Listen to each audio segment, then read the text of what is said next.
కానీ ఇంత జరిగినా మీరిలా మౌనంగా ఉండడం చూస్తుంటే నాకు ఆశ్చర్యం వేస్తుంది. దానికి మౌనమే సమాధానం రాజా. నీ పొగరు మాటలకు సమాధానం కోర్టులోనే చెప్పించాను. చూసావా? That is Bhargavi. అంకుల్ మనం అనుకున్నంత మంచి మనిషి అయితే కాదు. మనకి తెలియని రహస్యాలు ఆయనలో చాలా ఉన్నాయి. మీ నాన్న చేత తాళి కట్టించుకొని నా జీవితాన్ని నేనే నష్టపోయాను. అసలు దీనంతటికి కారణం నువ్వు.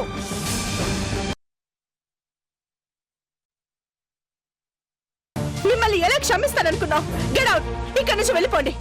చెప్పేది మీకే. వెళ్ళిపోండి ఇక్కడి నుంచి. వెళ్ళిపోండి. చెప్తుంది అర్థం కదా. వెళ్ళిపోండి ఇక్కడి నుంచి. వెళ్ళిపోండి. వెళ్ళిపోండి. Please get out. Get out from here.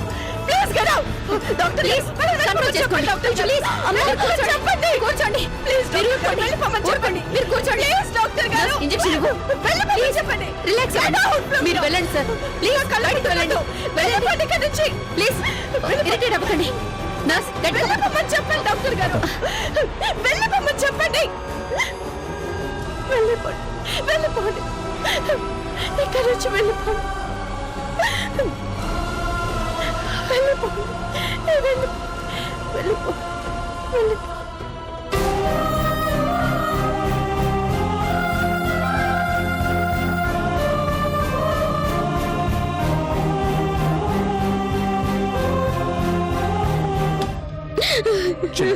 ఊరుకో. ఎందుకు అంత ఏడుస్తున్నావు? చూసారుగా అమ్మ ఎలా మాట్లాడుతుందో. చూసారుగా ఆవిడ మాటలో నిజం ఉంది. అంతకు మించిన బాధ ఉంది. ఆవిడ స్థానంలో ఇంకెవరున్నా అంతకు మించి రియాక్ట్ అవుతారు చందు.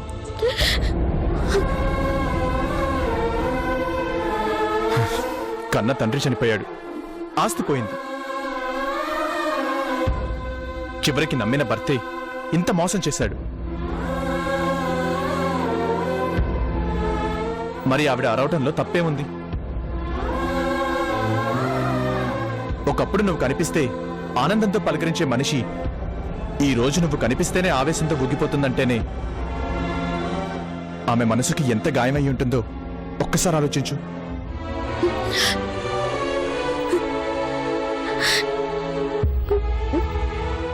మీ నాన్న చేసిన పనిని మనమే జీర్ణించుకోలేకపోతుంటే ఆవిడ కట్టుకున్న భార్య ఇంకెంత రగిలిపోవాలి. చూడు, మనం జాలిపడాల్సిన పరిస్థితే కానీ బాధపడాల్సిన పరిస్థితి కాదు. పద వెళ్దాం.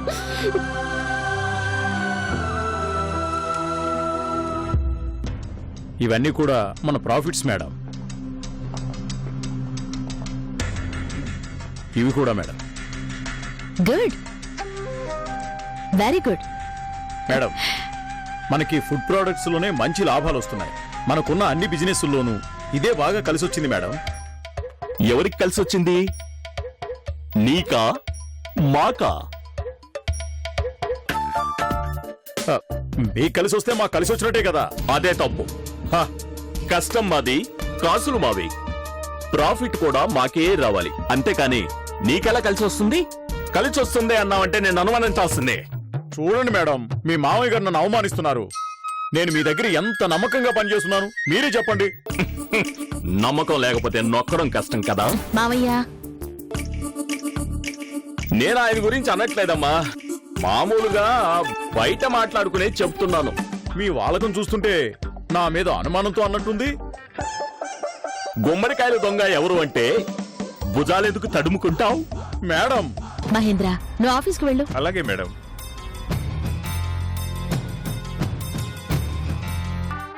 ఓయ్ జాగ్రత్త, ఆ లెక్కల్లో బొక్కలు రాకుండా చూసుకో. తేడా వస్తే ఈ దేవుడు అస్సలు ఊరుకోడు. మావయ్య, ఎందుకు అతను కనిపిస్తే చాలు ఏదో ఒకటి అంటూ ఉంటావు. నీకు తెలియదమ్మా, ఇలాంటి వాళ్ళకి ఎక్కువగా అలసి ఇవ్వకూడదు. అప్పుడప్పుడు ఇలా తగిలిస్తూ ఉండాలి. నువ్వెలాగో అనలేవు, కనీసం నా భయం అన్నా ఉండని అమ్మా.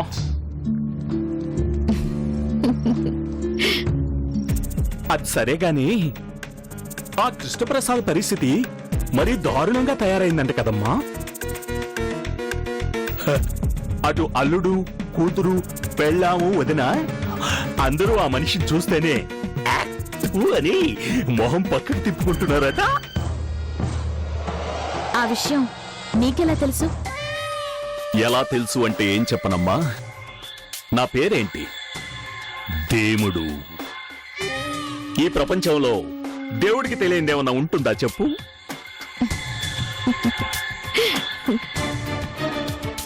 నీకు తెలియకుండా అక్కడ విషయాలు తెలుసుకోవడం కోసం ప్రైవేట్ డిటెక్టివ్ని పెట్టానమ్మా. వాళ్ళు చెప్పారు. డిటెక్టివ్లా? ఎందుకు మావయ్య? అదేనమ్మా నీకు నాకు తేడా. హ, నువ్వు బాంబు విసిరి వెళ్తావు, నేను అవతల వాడు చచ్చాడా లేదా అని కన్ఫర్మ్ చేసుకొని వెళ్తాను. నువ్వు కొట్టిన దెబ్బకు ఆ కృష్ణప్రసాదు కుమిలిపోతున్నాడా లేక తిరగబడుతున్నాడో చూసుకోవాల్సిన బాధ్యత నాదే కదమ్మా. ఎంత డబ్బు ఖర్చైనా పర్లేదు, నువ్వు ఇస్తావన్న ధైర్యంతో డిటెక్టివ్లు పెట్టేశా, ఇన్ఫర్మేషన్ పట్టేశా. ఇంకా అదేం సరిపోతుంది మావయ్య, చాలా చాలా జరగాలి. అందరి ముందు దోషిగా ఇప్పుడే కదా బయటపడ్డాడు. హ్మ్. ఆ అసహ్యం మరింత పెరగాలి. నిన్నటిదాకా ఆయన్ని దేవుళ్లా చూసిన వాళ్ళు ఇప్పుడు చీదరించుకోవాలి. ఆదరించే దిక్కులేక మా అమ్మ పడిన నరకం తను చూడాలి. ఒక్కరైనా వచ్చి పలకరించకపోతారా అని మా అమ్మ ఏడ్చినట్టు తను ఎడవాలి. ఈ బాధ తట్టుకోలేక చావు కోసం ఎదురు చూడాలి. నువ్వు సూపర్ అమ్మా. మీ అమ్మ దీవెనలు ఎప్పుడు నీకిలానే ఉండాలి. నువ్వు రెచ్చిపో.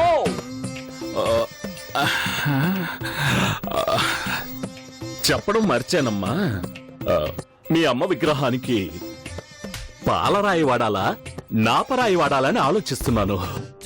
ఏది కరెక్ట్ అంటావు? అమ్మా 10 రూపాయలు పోయినా పాలరాయే కరెక్ట్ కదమ్మా. తెల్లగా ఉండే మీ అమ్మకి పాలరాయే కరెక్ట్. నేను వెంటనే ఆర్డర్ ఇస్తానమ్మా. నీ ఇష్టం మావయ్య.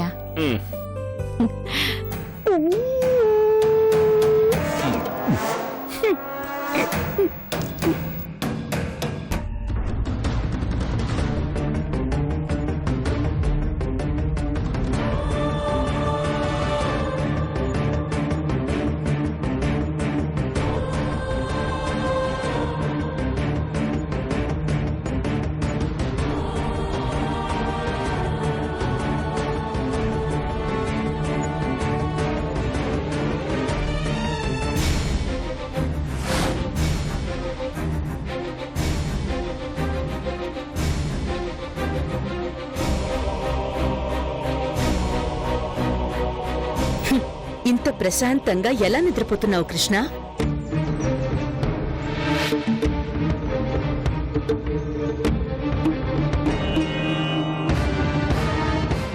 వదినా, జరిగిన దానికి అందరం కుమిలిపోతూ ఉంటే నువ్వు ఏమాత్రం బాధపడకుండా ప్రశాంతంగా ఉన్నావు కదూ?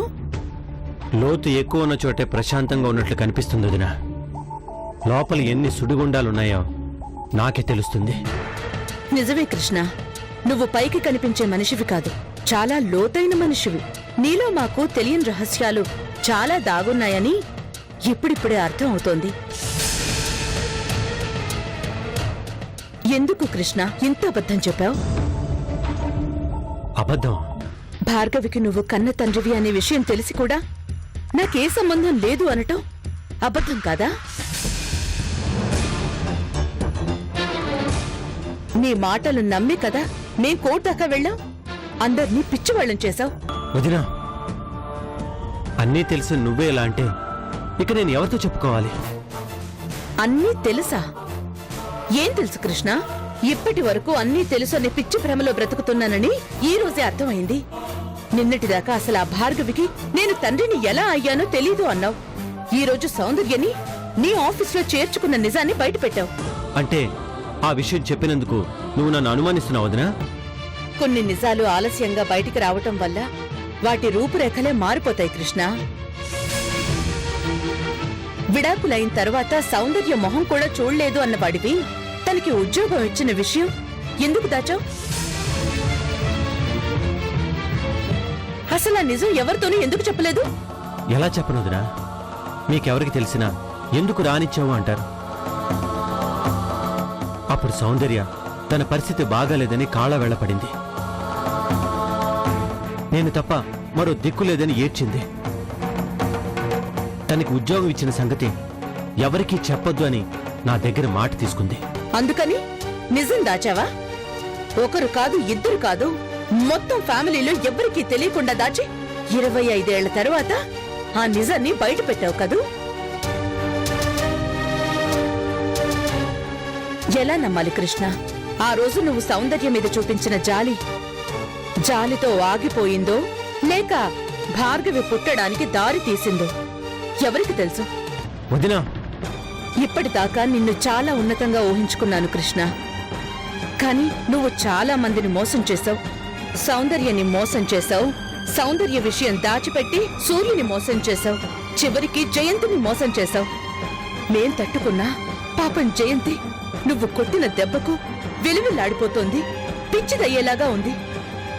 నీలాంటి వాడికిచ్చి పెళ్లి చేసి ఆ పిల్ల గొంతు కోశాను.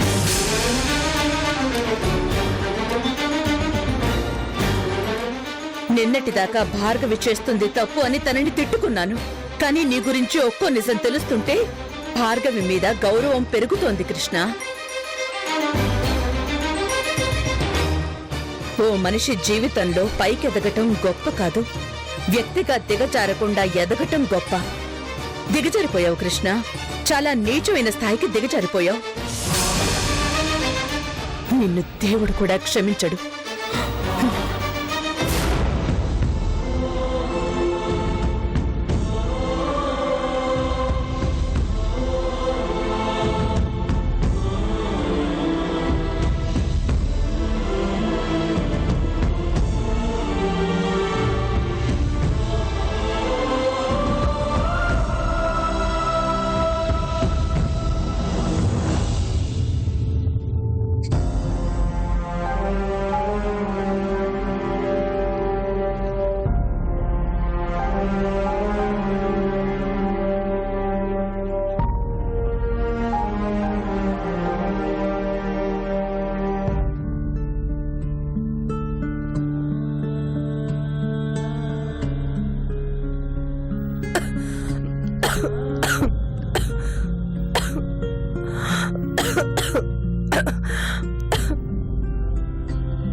అమ్మా,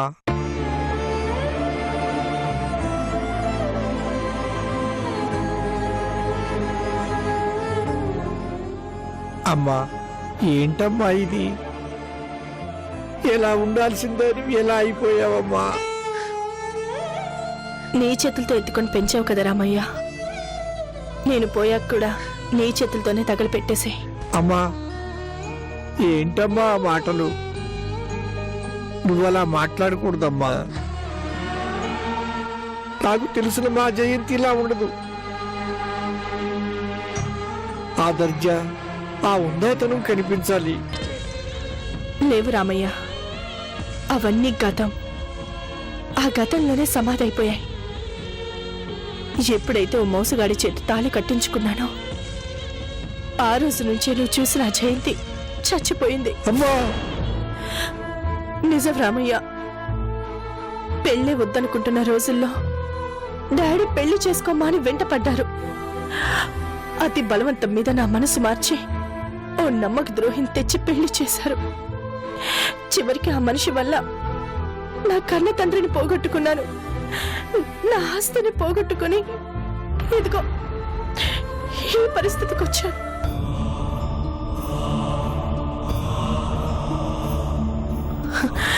నాకు బ్రతకాలి అనే ఆశ కూడా లేదు రామయ్య. గోరు ముద్దలు తినిపించిన నీ చేతులతోనే నా గొంతు పిసికి చంపేసి పుణ్యం కట్టుకో రామయ్య. అమ్మా, అలా మాట్లాడకూడదమ్మా. కష్టం వచ్చిందని కన్నీరు పెట్టుకోవచ్చు కానీ కాటికి వెళ్ళిపోవాలని ఆలోచించడం తప్పమ్మా. నాకొచ్చింది కష్టం కాదు రామయ్య, నమ్మక ద్రోహం జరిగింది, మోసపోయాను. నా భర్తగా వచ్చిన ఓ మనిషి నిలువున నన్ను మోసం చేశాడు. అసలు పెళ్ళే వద్దనుకొని ఆగి ఆగి ఆ మనిషిని కట్టుకుని నాశనం అయిపోయాను. అమ్మా ఆవేశంలో మాట్లాడుతున్నావు కానీ కృష్ణబాబు అలాంటి వాడు కాదమ్మా. నీ పెళ్లి చేయటానికి ముందు పెద్దయ్య గారు ఎంత ఆలోచించుంటారు. అయ్యగారు కృష్ణ గారి గురించి బాగా ఆలోచించే ఈ పెళ్లి చేశారమ్మా. ఆయన ఆలోచనలు ఎప్పుడు తప్పు కాదమ్మా. అంటే ఆ మనిషి మంచివాడంటావా? అసలు కోర్టులో ఏం జరిగిందో నీకు తెలుసా? అంతా తెలుసమ్మా. ఆ ఒక్క కోటే కాదమ్మా, ఎన్ని కోట్లు చెప్పినా కృష్ణబాబు లాంటి మనిషి తప్పు చేశాడు అంటే నమ్మకూడదమ్మా. చివరికి నిన్ను కూడా మోసం చేశాడన్నమాట. చూడమ్మా, కాలం కలిసి రానప్పుడు హరిశ్చంద్రుడు లాంటి వాడే అన్నీ వదులుకొని దేశాలు పట్టిపోవలసి వచ్చింది. ఎన్ని కష్టాలు వచ్చినా ఆయన సత్యమే ఆయన్ని కాపాడింది. ఇప్పుడు కృష్ణబాబు కూడా కాలం కలిసి రాక మాటలు పడుతున్నాడు. ఆయన మంచితనమే చివరకు ఆయన్ని కాపాడుతుందమ్మా. వద్దు రామయ్య, ఆ మనిషి గురించి పొగిడి నాకు కోపం తెప్పించకు. ఆయనన్నా ఆయన్ని వెనకేసుకొని వచ్చే మనుషులన్నా నాకు అసహ్యం. అలాగేనమ్మా, నేనేం మాట్లాడను, కానీ నేను చెప్పేది కూడా వినమ్మా. అయ్యగారు ఎలాగూ నన్ను వదిలేసి వెళ్ళిపోయారు. నువ్వైనా నాకు మిగలాలమ్మా. చచ్చేంత వరకు ఆయనని నీలో చూసుకుంటూ ఉంటానమ్మా. దయచేసి మామూలు మనిషి కండమ్మా. నేను మామూలుగా బ్రతికే అవకాశం లేకుండా చేశాడు రామయ్య. ఆ మోసగాడి వల్ల నాకు బ్రతుకు మీద విరక్తి పుట్టింది. నాకు చచ్చిపోవాలనిపిస్తుంది. నాకెవరూ లేరు, నేనెవరికి అవసరం లేదు. నేను చచ్చిపోవాలి. వెళ్ళిపో రామయ్య, ఇక్కడి నుంచి వెళ్ళిపో. వెళ్ళు రామయ్య.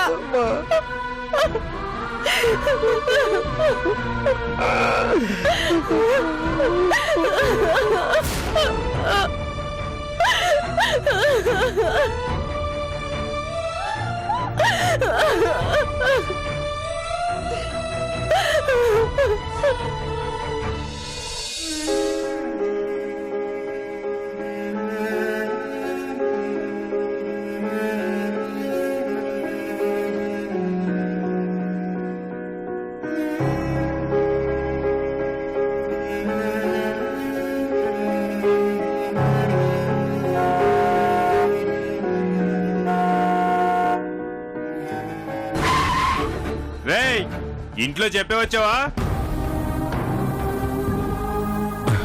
చెప్పుకోవడానికి ఎవరు లేరు బ్రదర్. నీకున్నారా? అదృష్టవంతుడివి, అదృష్టవంతుడివి. ఈ తాగుబోతుగాళ్లతో రోడ్డు మీద రావాలంటేనే భయంగా ఉంది. తాగుబోతా? నేను తాగుబోతున్నా? నిజమే, తాగాను కదా. ఈ లోకంలో తాగడానికి కన్నీళ్లు కూడా లేని వాళ్ళు చివరికి నాలాగే తాగుబోతులు అవుతారు. తాగుబోతులు అవుతారు.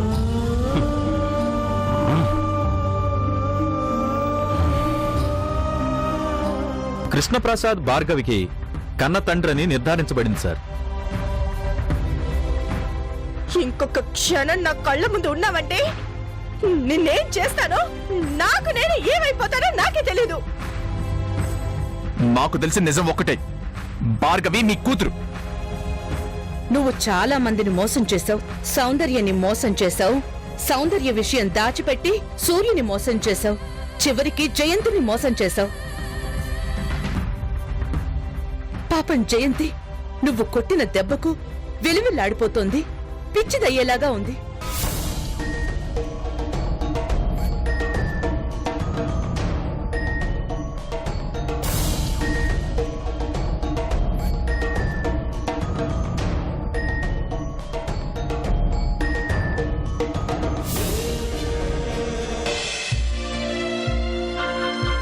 డాక్టర్, అర్చన గారు కూర్చోండి. డాక్టర్, జయంతి పరిస్థితి ఎలా ఉంది? ఆవిడ్ని ఇంకొన్ని రోజులు ఇక్కడే ఉండడం మంచిదండి. ఎంతకాలం ఇలా ఉంటుంది? ఆవిడ మానసికంగా చాలా ఒత్తిడిలో ఉన్నారు. ఒక్కసారిగా విపరీతమైన ఆవేశం వస్తోంది. ఒక్కసారిగా బీపీ లెవెల్స్ పెరిగిపోయి షివరింగ్ వస్తోంది. ఇదంతా మంచిది కాదండి. సెడేషన్తో ఆవిడ్ని కంట్రోల్ చేయాల్సి వస్తోంది అంటే జయంతి గారి పరిస్థితి ఎలా ఉందో మీరే అర్థం చేసుకోండి. డిశ్చార్జ్ చేయమంటే రేపే చేస్తాం, కానీ తనని చిన్నపిల్లలాగా చూసుకునే వాళ్ళుంటే చెప్పండి, డిశ్చార్జ్ చేస్తాను. ఎవరైనా తనని మాటలతో కన్విన్స్ చేయగలిగితే చాలు. ఇప్పుడు తను ఎవరి మాట వినే పరిస్థితుల్లో లేదు డాక్టర్. ఎప్పుడు ఎలా ఉంటుందో తనకే తెలీదు అంటున్నారు. మా మాటలు వింటుంది అని నమ్మకం లేదు. అందుకే ఇంకొన్ని రోజులు ఉంచండి.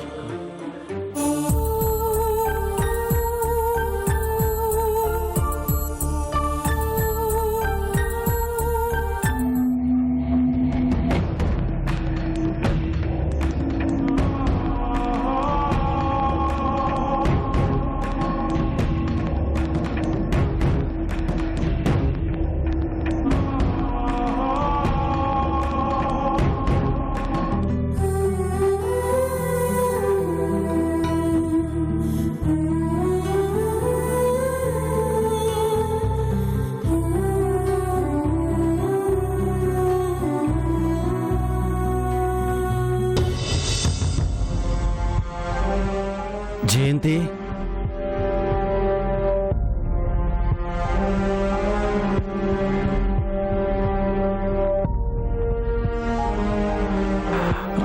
జయంతి,